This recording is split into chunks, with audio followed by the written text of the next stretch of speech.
Thank you for joining us today. I'm your host, Tracy Bennett. In studio with me are certified financial planners Tony Payne and Tyler Cook. What's up, guys? It's another great day. Yeah, here we go. All right, easing into retirement. Retirement's not a hard stop anymore. It kind of looks different these days, I think, and it seems to be a slow shift, especially in our world where we are all about planning. So we're going to get into some strategies that might help you ease into retirement. The first thing, if you want to, do you want to springboard with any comments before we start getting into the nitty gritty? Well, I'd like to set it up a little. I paint the picture. Guy, so I try to paint the picture. You've been doing good. Life is grand. You're ready. You think you're ready for retirement. The age may not matter, but you know what? You're prior to that standard age of 65 or 67. So easing into it can be slowing down, working part-time, working somewhere else, working because you want to, or you know what? I'm not all the way there yet to pull the plug, but I'm not going to work as hard as I was, and that's fair. Right. I'm seeing more and more of that conversations when we go through projections for people and talk about timelines, and more often than not, it's not a cliff. It's going to be a gradual. I'll do something part time that I want to do, or maybe it's the current role you're doing, and like to your point, you just cut back to maybe 1 or 2 days a week, can still make a decent income, and that helps offset other expenses that might come up early on. So I think that's the key is plan it out. Stephen, one of our partners here, Stephen Lucan, always talks about test driving your retirement, test driving your expenses, right? Looking at the actual, what's life going to be like? What are you going to spend? And so when you're easing into those things, it's easy to focus on the income. Like, I'm going to do this. I'm going to go be a greeter at Costco, whatever. Greatest place on earth, by the way. You're obsessed. Really love Costco. So point being, we know where you're going. That was honestly, it's coming through. If there weren't so many crazies like me going there that I'd have to interact with, then I might actually do that. Yeah, that's on a tail. I'm on his tail. Yeah, I'll be going there every day when I'm retired. But the point being is I feel like you do have to figure out what you're going to do, and then the income part is, I think, for a lot of people, it's abstract, but it's more real, I think, because they're used to a paycheck. So if you do the gradual decline, a waterfall type versus a cliff, that's a nice way to set yourself up for a transition or a glide path versus just flipping the switch. Mm-hmm. I feel like there's so much peer pressure. You get to a certain age where there's a lot of peer pressure about retiring early. Mm-hmm. And I have a new respect for my dad. I want to say my dad retired at 53. He was a professional musician, but he was an engineer at Rockwell. And he wanted to play full time. And I think after he retired, he was in like 12 or 15 different bands at that time. And he lived to be 93, and I think he was in care for 13 years in the latter part of his life. So he figured it out and was super, super diligent and disciplined about his finances. I do remember that. He had a separate vacation fund, and if he couldn't contribute to his vacation fund, he felt like he was poor that month. Yeah. Great mindset. Yeah. Well, to a certain extent. Yeah. So he made it work. But there is a little bit of peer pressure as I get older, and a lot of dialogue, with those of us who are entering into that realm. But it really is subjective. It's whether or not you've got enough saved and your health is in good condition. You've got to consider insurance, and we're going to get into all that. Yeah. Well, it sounds like living the dream, though. I mean, from planning out, what do I want to do when I grow up? Well, it's not be an engineer at this company. It's to have fun and be able to be on the road and do what I enjoy. And that's easing into retirement, too. That idea of maybe it's not that linear path of saving in your 401k every year, but you got some inheritance. Unfortunately, people passed on and they left you something, and you get that leg up to be able to reset and say, you know what, do I have enough? Could I retire? I was planning on 65 or 55, but, with this windfall, why am I working again? Why am I taking away time from the kids or my family or what I might want to do, like go play in a jazz band or something? Mm-hmm. That's the benefit, and why I get all excited about planning. You could take something like that and be able to plug in the pieces to say you could ease into retirement. Mm-hmm. I missed out on that rich uncle. Yeah. That would be glorious. All right, talking about maximizing retirement accounts and catch-up contributions. How do you figure out if you're saving enough? And at what point do you assess that? Start on the other side of that conversation, which is what are you spending? And what do you want to spend in retirement? A common thing we'll hear is, isn't it? It's not. It shouldn't be. What we'll hear commonly is my mortgage will be paid off, kids are out of the house, right? So my expenses are going to be less than what I'm spending today. Normally, we don't see that. I think, especially this first couple of years of retirement, you're spending more because, to your point, Tony, you're doing what you want to do. You have more freedom, and it's easy to spend a little bit more. And then just, I call it lifestyle creep. It comes up every month. Things happen, and it's fine. It's okay if you can absorb that. But start with what your spending is before you start talking about how much do you need to save, because it's really dictated upon that piece. Mm-hmm. Now, of course, maximizing contributions is great. Once you get over age 50, the IRS lets you do these catch-up contributions that you mentioned. So that can be in IRAs, that can be in 401ks, but it's an additional amount. The idea being the IRS says that people are older, working longer, let them catch up on what maybe they didn't save early in their career. And so they give you a little cushion there on what to save. I think it's 7,000 or 8,000 max for like a 401k, but it can add up over time. So if you do those things, that's wonderful, but start with asking yourself, what am I spending? And base it on today, not what you think it will be when you retire. And the other thing, I think it goes along with what you're spending, but what your goals are. Yeah. I mean, the idea of if you've been missing out on saving in a different plan, maybe there's this 403B, you've been funding that, but these other letters, 457, what's that? Yeah. Well, it's another option to save. It might effectively double your limit of what you could save. So the ability to say, if there are these other plans, maybe I haven't used deferred comp before, maybe it wasn't appropriate before. The idea of, do I buy this company stock on sale? Depending upon your situation, there may be things that you can do to be better prepared that, well, if I'm not 59 and a half yet, or if I'm not 55, how do I get money out without a penalty or without paying bigger taxes? So by thinking ahead and saying, what are my goals? What am I going to spend? When am I going to spend it? That may lead into saving in a different bucket. And that makes it easier to ease into retirement. If everything's locked away in this account you can't get to until you're 59 and a half, well, then, you might feel pretty tight until you're then. Yeah. And we're not CPAs, but there's a whole tax conversation, yeah, linked to all those things that we'll get to. But relative to, you're talking a lot about the financial part of it, but I think what people forget about, and the only reason it's on my radar is because where I work, otherwise it'd probably be the same way, and that's the healthcare and long-term care planning. Yeah. So, how do you make sure that your medical costs don't hijack your retirement savings or force you to lose sight of what you need to put back for later? I'll zoom out a little, but being a planner, I get so excited with what we get to do. Most people, they get one shot at retirement. They get one lens at retirement, maybe a parent's too, but you get that one shot. And for us to be able to see dozens, hundreds of different people going through it at different phases of life, the idea that there aren't two retirements that are the same. So the idea of easing into it and what you save and how your health care applies, maybe one person was in the military, that different path. Maybe someone else worked in healthcare, has a pension, or you don't have any of the above. You owned a business, you were landscapers, you sold the business, and now what? Each of those is its own retirement. So that's where being able to work with different people and have a little bit of familiarity with these different letter soups is so important. What about Medicare? What about it? This is a big component to the healthcare aspect of it, and we have a whole podcast about that subject. But yeah, at what point do you look at that when you're thinking about easing into the whole situation of retirement? Yeah, good timeline is 3 to 6 months in advance. Started investigating your options. To your point, look at what's maybe available through your employer. If there's retiree benefits, maybe your pension that you're going to be getting has a component of healthcare coverage, or like you said, you're on your own. So that planning window, again, being proactive, addressing those things before you turn 65 is going to be the key. And then back to what I said earlier, let's build it into your expenses. Because that will be different. It's a great point. I talked about based upon your current healthcare costs today or your current spending today to base that for your retirement needs. But that one component that will probably look a little different is healthcare. And I would probably err on the side of higher, not lower.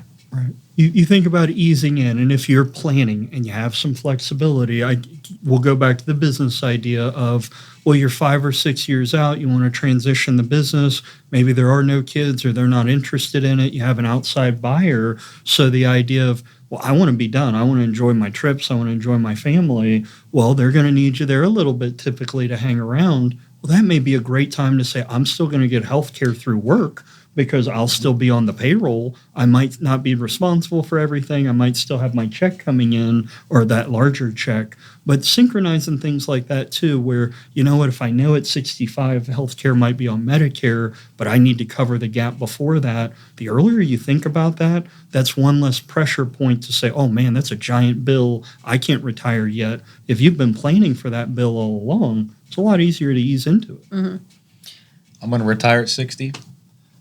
Be standing on one of those mats at Costco, like the greeter, and have my health insurance covered. It's great. They give you a mat? That's the plan. Have you not seen the mat? No. Yeah, God, they're the best. I think of everything. Oh, the little rubber mats? Yeah, so you stand put in the kitchen? Yeah, but We it's only have- softer on We your only Just have so you know, 2 those years don't left work. with you? Yeah, Is that yeah, it? thanks. Yeah. They don't work. Yeah. They don't work. You need 2 of them. Well, you know, At 60, you'll I'll need get my 2. steps in.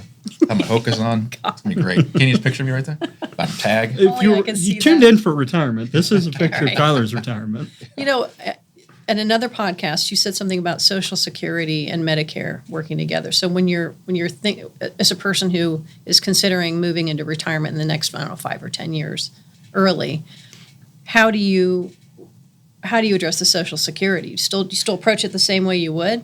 So if you can retire before being eligible for Social Security, which would be prior to 62, 62 is the earliest you can take it now. In theory, I would think you've got enough saved on the sideline where you hopefully are delaying turning on the benefit, because the reality is, again, generalizing here, but somebody who's going to retire before 60, call it, they've probably got enough saved to make it to 65, I would think, meaning they don't have to start Social Security early, kind of permanently reduce their benefit. So waiting is a strategy that's often seen because you get a larger benefit every year you wait to turn on Social Security. So you kind of have those phases, right? 62 to 65, that's Social Security starting, but then not Medicare yet, right? So there's a gap there that you got to plan for. But I think anybody that's really going to retire before 60, hopefully has the bucket that Tony was talking about, where you can access money income tax free. You still have to pay capital gains tax, but income tax free, and you're in a position where you don't have to kind of rush or jump the gun on turning on those benefits, because you can't go back. Once you turn it on, you're done as far as Social Security. Didn't you say your Social Security premium decreases in Medicare when you're taking Medicare? Your benefit. Your So retirement benefit. if you were getting $3,000 a month and your Medicare premium was $200, you're going to see $2,800 hit your account. Okay, so they work together. Yeah. As Yeah. part of the Social Once you're Security. starting to collect Social Security, yeah. Yeah, so it's considered part of your benefit, your Social Security benefit. Yeah, it's under the same umbrella as far as the actual laws are concerned, but it's really 2 components within. Okay. And it's kind of interesting, too. We touch on Social Security a little bit, but if you are someone who's well-funded, you're prepared for retirement, don't automatically say, I need to wait till 70. I mean, that's what us financial people, we're numbers guys usually, so the math would say, well, you're going to get more if you live in normal life expectancy. That's true. And think about where you were going to draw your money from before that. And it's not a one-size-fits-all answer, but for somebody who, you know what, it was 2007 or 8, they took money out of their portfolio, they let their Social Security grow. Well, they didn't know it then, but you know what? I could have probably turned on Social Security, got a lesser benefit, left that money in the market longer, and ended up ahead. Yeah. And it's not something a lot of financial people talk about. You know, it's just that, oh, you get an 8% raise if you wait till 70, which very accurate in some ways. And, you know, you could do that math if you live in normal life expectancy. But you think about things like even your health span. You know, if at 62 is when I've got my knees and my wits about me and I could go enjoy it, that may not be easing into retirement. That may be your peak retirement years. So to wait until 70 to turn this thing on, you might have missed some of that peak. So again, it's all about planning. It's not a one-size-fits-all answer, but when you're thinking about retiring earlier than normal, just don't take things for granted. Don't use the rule of thumb. Make it a plan for you. Yeah, in the lay landscape, we speak in absolutes. We don't think about this little nuance. We don't know those nuances. So that's really a great point. Because it's really about the age. When are you going to take it? Well, I can make more. It's bottom line. I can make more or earn more or have more if I wait longer. Yeah, say you're 63 and you're spending $100,000 a year. If you turn on Social Security, let's say you get $30,000 a year. Well, if you've got the difference covered, maybe that's the perfect scenario, Tony. Like you say, you turn it on earlier than what's called your full retirement age, which is now age 67. It used to be 65, then 66. Now it's 67. 66 and 8 months too. Yeah, right. Sorry. They get down to the months with how they do that. But the point being is, if turning on that benefit maybe before 70 or whatever else, earlier than we were saying, if at a reduced amount, if that's enough to get you to where you need to be, perfect. To your point, that's the concept when I drive home too. Is we talk a lot about what's enough, not what's more. What's enough for you to accomplish your goals. Now back to the scenario of somebody retiring earlier before 60. My guess or inclination would be that call Social Security $3,000 or $4,000 a month, something like that. That's probably not going to be enough to move the needle for them. Assuming if you have the means to retire sooner than that, it's not going to be enough to impact their lifestyle, their spending, to where it makes sense to turn it on earlier. So in that scenario, you probably delay. And like you said, you can do the math on it. Typically, it's if you wait till 70 to turn on Social Security and start collecting it, you got to live till like 78 or 79 for the break-even point. Mm-hmm. But to your point, none of that's guaranteed. So you really have to look back at your own plan and your health and your timeline and family history and make the best decision for you. And that's, again, because there is no death benefit. I mean, there's a very small one, but not, $250, 250, I think. And then juice depending upon kids or not. But the idea of, there's a real plan out there. And if you turn that thing on early, usually you can't undo that decision. You can't say, you know what, I'll bring the check and pay back the difference. In some cases you could, but most people can't do that. And I'll say this too. I've heard stories of the Social Security actual administration, when they get people on the phone, they're incentivized to actually get you to turn it on sooner. Now, why would they do that? Why would they say, oh, you should collect it now? I don't conspiracy theory. No, I've heard it. I've literally heard it. So it's one of those things where, and they entice you with a lump sum payment up front. Compliance is not. I know he's not right liking now. this, but it's real. It's a real thing. Compliance red light is now going. No, it happens. It happens. The point is, think about that. Just why would somebody want to do that? It's a pension system too. The sooner you collect or get paid out in lump sum format, it's less costly to the system itself. Or if they're a person just answering the phone, and most Americans can't deal with a $500 emergency, they need to turn it on. The benefit of waiting and going in further debt or being upside down doesn't help. The point is, it's a call. It's an exploratory call to the administration to say, what are my benefits if I do it now versus this? I've literally seen where it's been interesting. Well, if you did it sooner, we can get you this big fat check now. But then how does that reduce your payment for life? That's the balance. Sure, it's a real thing. They'll give you a lump sum, maybe for a reduced benefit.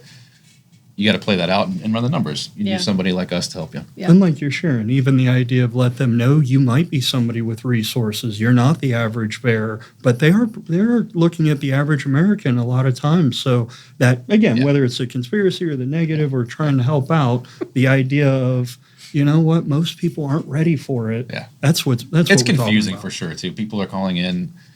They're on hold or waiting for a call back. It's not a fun process to deal with that. Well, anytime you're dealing with an entity like that, it's not fun. Yeah, and then you're hearing terms you don't understand. Right? Yeah. That's another part too. So it's scary. Yep.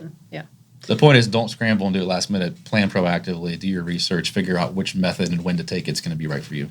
Well, and what we're not talking about, we're not CPAs, but Uncle Sam takes a big chunk out of your neck in Social Security.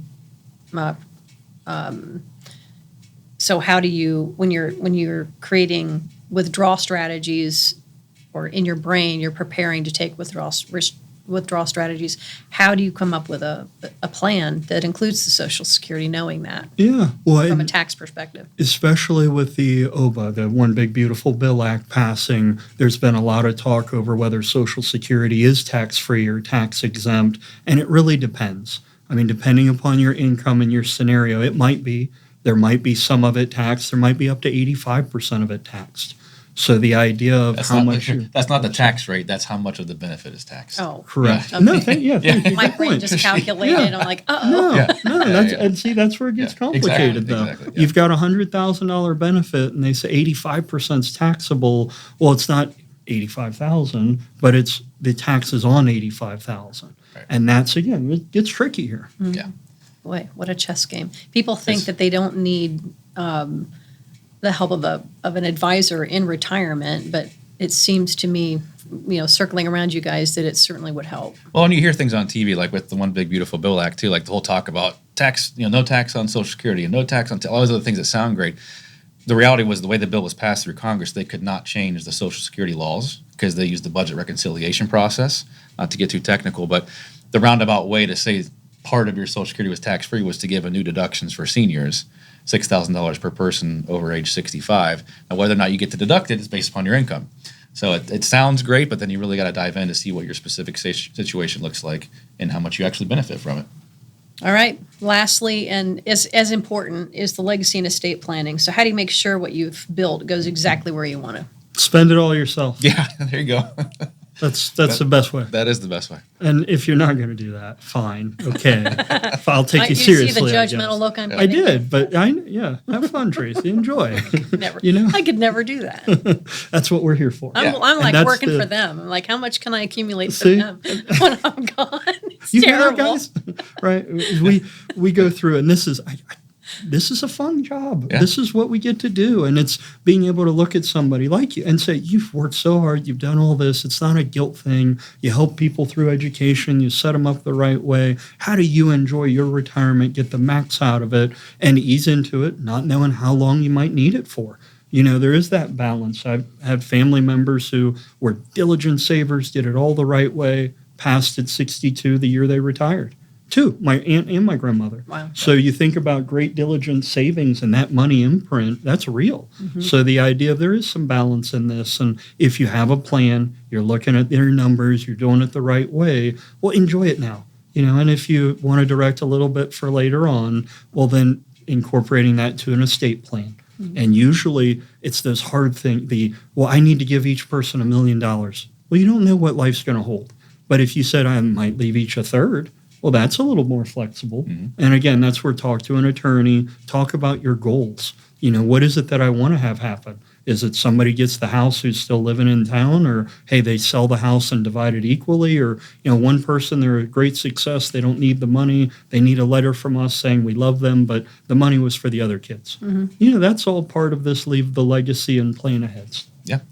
The legal documents is the key. Beneficiary designations, trust planning, other state documents can give you a peace of mind, but you can't control everything with it. You can't play out every what-if scenario in your mind, especially in today's world, too, with a lot of things changing just with relationships and everything else in terms of the actual flow of money.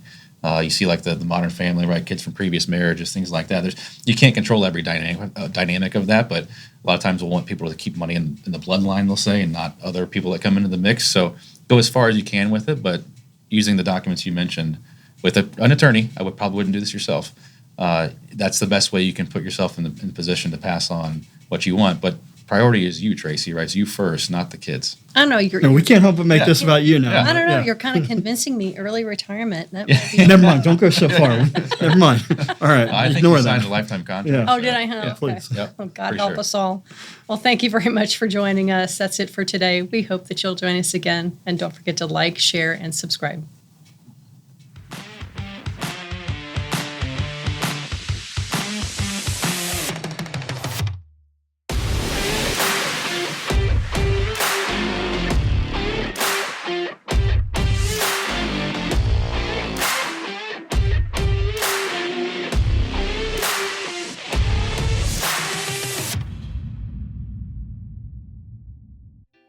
Boxland Media. Think big.